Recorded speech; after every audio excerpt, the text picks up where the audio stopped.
আমাদের বাংলাদেশেতে হাজারো ছেলে মেয়ে বেকার, কাজ নাই। এই দোষ কার? আমরা তো মানুষের দোষ খুঁজতে খুবই ভালোবাসি, তাহলে অবশ্যই আমাদেরকে দোষ দিতে হবে। এই দোষ হচ্ছে কি সরকারের। সরকার আমাদেরকে কাজ দেয় না, আমাদেরকে চাকরি বাকরির ব্যবস্থা করে না।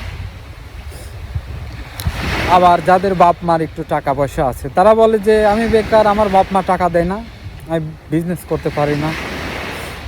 আর যাদের বাপ মার টাকা পয়সা নাই, গরিব মানুষ, তারা বলে যে আমার বাপ মা গরিব মানুষ, পড়াশোনা করছি, চাকরি বাকরি খুঁজতেছি, পাচ্ছি না, কোনো কিছুই করার মতো মানে সিস্টেম পাচ্ছি না, জন্য বেকার, চেষ্টা করতেছি।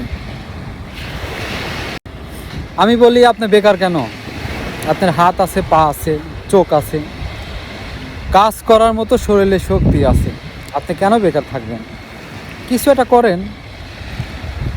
কাজ কোনোটাই ছোট না, হোক সেটা রাজমিস্ত্রির কাজ, ভ্যান চালানো, ঝালমুড়ি বিক্রি, চা বিক্রি, কাজ কোনোটাই ছোট না। এই দুনিয়ার বুকে কেউ টাকা নিয়ে আসে নাই, সবাই কর্মের মাধ্যমে টাকা উপার্জন করছে। তাহলে আপনি কেন পারবেন না?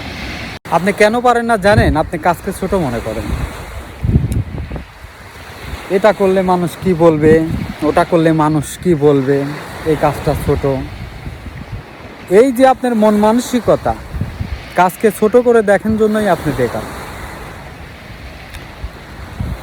কাজ কোনোটাই ছোট না, যদি হয় সেটা হালাল পন্থায়।